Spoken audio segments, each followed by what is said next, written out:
আসসালামু আলাইকুম ভিউয়ার্স, আশা করি সবাই ভালো আছেন এবং সুস্থ আছেন। আজকে আপনাদের সাথে শেয়ার করব কিভাবে টক দই এবং মিষ্টি দই ছাড়া পাকা আমের লাচ্ছি তৈরি করবেন। এই লাচ্ছিটা খেতে কিন্তু খুবই মজার হয় আর তৈরি করাটাও খুব সহজ। তাই আশা করছি আমার আজকের এই রেসিপিটি আপনাদের কাছে ভালো লাগবে। তো চলুন কিভাবে এই লাচ্ছিটি বানাবেন দেখে নিন।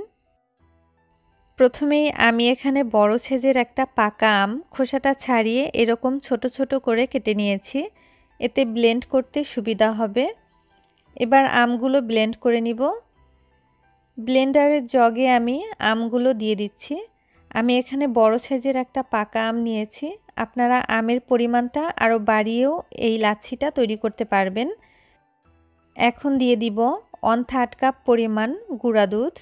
আমি এখানে টক দই এবং মিষ্টি দইয়ের পরিবর্তে গুঁড়া দুধ দিয়েছি, আপনারা চাইলে লিকুইড দুধ দিয়েও এই লাচ্ছিটা বানাতে পারবেন।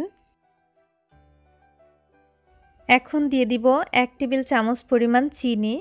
চিনির পরিমাণটা আপনারা আপনাদের স্বাদ অনুযায়ী বাড়িয়ে অথবা কমিয়ে দিতে পারেন। সামান্য একটু লবণ দিয়ে দিব। এখন ঢাকনা দিয়ে ঢেকে আমি ব্লেন্ড করে নিচ্ছি। 1 মিনিটের মতো ব্লেন্ড করে নিব। আর ব্লেন্ড করার সময় কিন্তু কোনো পানি দিব না।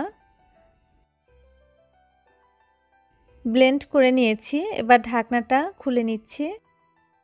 এখন দিয়ে দিব 1 কাপ পরিমাণ ঠান্ডা পানি।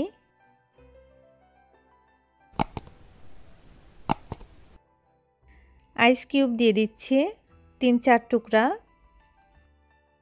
এখন আবার ঢাকনা দিয়ে ঢেকে ব্লেন্ড করে নিব। 1 মিনিটের মতো ব্লেন্ড করে নিলেই কিন্তু এই লাচ্ছিটা রেডি হয়ে যাবে। ব্লেন্ড করা হয়ে গেছে।